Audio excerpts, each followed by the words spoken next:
नमस्कार बंधुओं, श्री सीताराम। मैं पामिस्ट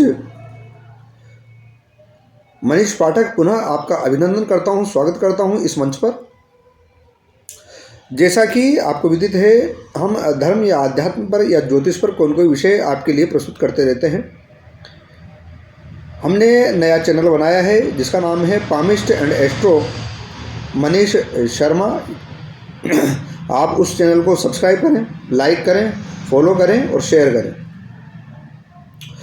बंधुओं, आज का विषय है हस्तरेखा पर। जब हम देखते हैं कि जो हमारी ये हाथ की रेखाएं हैं, ये हमारी हथेली है, इसको आपने देखा होगा। तो हम आज बात करेंगे नाखूनों पर, नाखूनों के विषय में बात करेंगे। आपने साधारण रूप से ये देखा होगा कि जो ये हमारे नाखून हैं, इन पर बहुत सारे लोगों के ये इस प्रकार से छोटा सा एक यहाँ चंद्राकार स्वरूप बना रहता है नाखून पर, बिल्कुल नीचे के साइड। उसके मायने क्या होते हैं, प्रत्येक उंगली पर उसके मायने क्या होते हैं, हम ये समझने का प्रयत्न करेंगे और कैसे होते हैं। वीडियो को अंत तक देखें, बहुत अच्छा होने वाला है। और किसी भी व्यक्ति को यदि किसी के पास कुंडली हो तो बहुत अच्छी बात है, किसी के पास कुंडली ना हो तो वो हस्तरेखा के माध्यम से अपने सवालों का जवाब पा सकता है, हमसे संपर्क कर सकता है। हम उसके किसी प्रकार का सवाल देने का प्रयत्न करेंगे जो उसके जीवन से संबंधित है, जो उसके पूर्व जीवन से संबंधित है, या जो भविष्य में उसे क्या करना चाहिए, इसका हम समाधान करने का प्रयत्न करेंगे। देखो मित्रों, हमारे पूर्व जन्मकृत संस्कार और इस जन्म में जो हम कर रहे हैं वे सब हथेली पर तत्काल रूप से उपलब्ध हो जाते हैं, उभर जाते हैं। हथेली की रेखाएं यदि मुख्य रेखाएं छोड़ दी जाए तो आप ये देखोगे बहुत सारी नई रेखाएं बनती रहती है और बहुत सारी नई रेखाएं बिगड़ती रहती हैं। कारण क्या है? क्योंकि हम जैसे जैसे कर्म करते हैं वैसे वैसे भगवान ने ऐसी व्यवस्था की है कि हमारी हथेली पर, हमारे चेहरे पर, हमारे मन मस्तिष्क में वह भाव उपस्थित होने लग जाते हैं। ये एक विशेष व्यवस्था है प्रकृति की। हस्तरेखा भी एक उसी का अंग है। हस्तरेखा के माध्यम से हम ये जानने का प्रयत्न करते हैं व्यक्ति का स्वभाव कैसा है, उसका कर्म क्षेत्र कैसा है, उसके ग्रह नक्षत्र कैसे हैं, ये सब जानने का हम प्रयत्न करते हैं।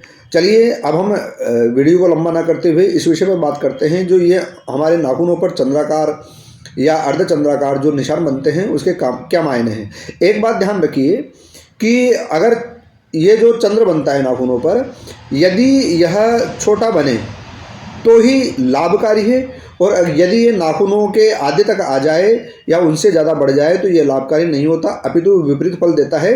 जो मैं फल शुभ बताऊंगा उसके विपरीत फल यह देगा। चलिए मित्रों, शुरू करते हैं। निशान बनाया है, हाथ का एक चित्र बनाया है। इसमें ये मैंने उंगलियां बनाई है। यदि भी मेरी चित्रकारी बहुत अच्छी नहीं है, पर समझाने के दृष्टिकोण से आप समझने का प्रयत्न करें।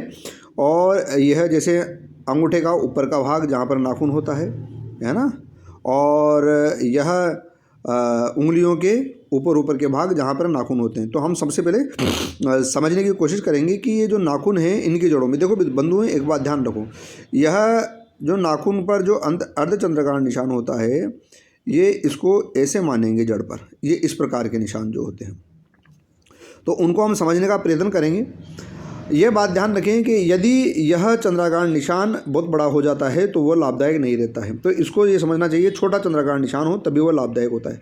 सबसे पहले हम देखते हैं ये जो हमारी इंडेक्स फिंगर है, तर्जनी उंगली है, इसको देखने का प्रयत्न करते हैं। यदि किसी जातक की एक या दोनों उंगलियों में इस प्रकार का चंद्राकार निशान पाया जाता है, तो इस प्रकार का अर्धचंद्राकार निशान पाया जाता है, तो ऐसे व्यक्ति की नौकरी लगने की अथवा राज्य की सेवा में चला जाए वो, या फिर उसे कोई शुभ समाचार अवश्य मिलता है, उसके जीवन में अच्छा होने के संकेत इस तर्जनी उंगली पर जो चंद्र होता है उसके मिलते हैं। तो यहाँ ये समझ लें, इस पर लिख सकते हैं अपन, अच्छा और शुभ समाचार, शुभ उसके जीवन में होता है, या फिर नौकरी के योग बनते हैं, नौकरी के योग बनते हैं। अब आ जाओ आप, ये जो हमारी मध्यमा, ये वाली, ये इसके बाद वाली इससे लगी हुई जो उंगली है, मध्यमा उंगली है, इसके ऊपर अगर मान लो इस प्रकार से अर्धचंद्राकार निशान बने तो इसका क्या मायने होते हैं। तो वह इस बात का सूचक है कि जिस व्यक्ति की मध्यमा उंगली पर इस प्रकार का छोटा सा अर्धचंद्राकार निशान बनता है उसे कभी कभी आकस्मिक धन लाभ होता है ना। यहाँ आप इसको यूँ रख लें, ये कर लें, आकस्मिक धन लाभ लिख देता हूँ मैं आपके लिए, आकस्मिक धन लाभ। और ऐसा जो जातक होता है उसे मशीनरी का काम लाभदायक रहता है, मशीनरी का काम। तो जिसकी मध्यमा उंगली पर छोटा सा अर्धचंद्र बनता है उसको कभी आकस्मिक धन लाभ हो सकता है, और अगर उसे कार्य करना है तो मशीनरी का काम करना चाहिए जो उसके जीवन में फ़ायदेप्रद हो। अब आ जाते हैं, यह जो हमारी मध्यमा उंगली के पास वाली उंगली है इसे कहते हैं अनामिका। अगर इस पर इस प्रकार का छोटा सा अर्धचंद्र बने तो इसका मतलब क्या है? इसका मतलब यह है कि व्यक्ति की जो मान प्रतिष्ठा में और बढ़ोतरी होने वाली है, समाज में आदर बढ़ने वाला है, अर्थात शुभ ख्याति फैलने वाली। इसका मतलब ये है शुभ ख्याति समाज में फैलेगी, इसकी शुभ ख्याति फैलेगी, ये समझ लें। जिसकी यह जो अनामिका उंगली में चंद्र है उसकी ख्याति चारों दिशाओं में या जो भी आसपास में रहता है समाज में उसमें फैलती है। अब ये आ जाएं छोटी वाली हमारी कनिष्का उंगली, इसको सबसे छोटी उंगली कहते हैं, कनिष्का उंगली कहते हैं। और यदि इस पर इस प्रकार का चंद्र बने तो उसके क्या परिणाम होते हैं? तो ये बनता है, क्योंकि ये बुध पर्वत की उंगली है, तो जिस व्यक्ति की छोटी वाली उंगली पर ये बनते हैं उसको व्यापार में लाभ होता है, व्यापार में लाभ, अर्थात इसे व्यापार करना चाहिए। अब आप ये समझें कि जैसे मैंने ये लिखा कि ये जो मध्यमा उंगली है ये मशीनरी का व्यापार करना चाहिए, मशीनरी का काम करना चाहिए।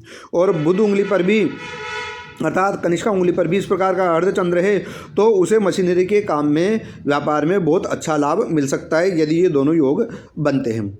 अब आते हैं, हमने आखिरी बात देखनी है कि ये जो हमारा अंगूठा होता है, अंगूठे पर इस प्रकार का हमारा अर्धचंद्र बनता है, तो आप ये देखें कि इसके क्या कारण होते हैं। तो ये देखो कि अंगूठे की जड़ में जब भी अर्धचंद्राकार बने तो इससे समस्त प्रकार के जिस भी जातक के बनते हैं उसको जीवन में समस्त प्रकार का उसकी उन्नति होती है। शुभ योग है पूरा, है ना, ये समस्त प्रकार की उन्नति होती है। शुभ संकेत, सर्व उन्नति, सभी भागों में उसको लाभ मिलता है जिसके ये मिलता है। तो इस प्रकार से इन उंगलियों पर जो अर्धचंद्राकार चिन्ह पाए जाते हैं उनके हमें परिणाम लेने चाहिए। लेकिन एक बात ध्यान रखें, इसके साथ साथ यह है कि हमारी अन्य ग्रह नक्षत्र भी विरोधी न हो या जीवन में कोई दोष ना आ रहा हो। तो इस प्रकार से अर्धचंद्राकार का हमें लाभ समझना चाहिए पांचों उंगलियों पर। अगर दोनों हाथों में इस प्रकार की दोनों उंगलियों पर बन रहे हो, नाखूनों पर, तो बहुत बढ़िया है। ये बात ध्यान रखिए कि यदि ये बड़े हैं, मैं तीसरी बार बता रहा हूँ, यदि ये बड़े हैं अर्धचंद्राकार, छोटे हों तब लाभदायक है, बहुत बड़े होते हैं तो ये इसके विपरीत। जैसे मान लो मशीनरी का लाभ और आकस्मिक धन मध्यमा उंगली पर छोटा अर्धचंद्राकार बना हुआ है, लेकिन अगर ये आधी इसको घेरता हुआ चला जाए, आप ये समझें कि यहाँ तक आ जाए, ये मानो यहाँ तक, तो ये इस व्यक्ति को आकस्मिक धन लाभ नहीं अपितु इसे आकस्मिक धन हानि देगा और मशीनरी से उसको नुकसान देगा। तो इसी प्रकार से अगर आपके अर्धचंद्राकार बड़ा बन रहा है तो सब चिन्हों में इसके विपरीत जो शुभ है उसके विपरीत हमें समझ लेना चाहिए। आपको वीडियो कैसा लगा इस बात की टिप्पणी दीजिए। अगर वीडियो अच्छा लगा हो तो ज़रूर बताइए। इसके साथ साथ जिस किसी भी व्यक्ति को अपनी हस्तरेखा दिखानी है, पुनः कह रहा हूँ, निवेदन कर रहा हूँ, वो हमसे संपर्क करें, चैनल को सब्सक्राइब करें और यह सहयोग आप इतना सा करें। आपका बहुत बहुत धन्यवाद।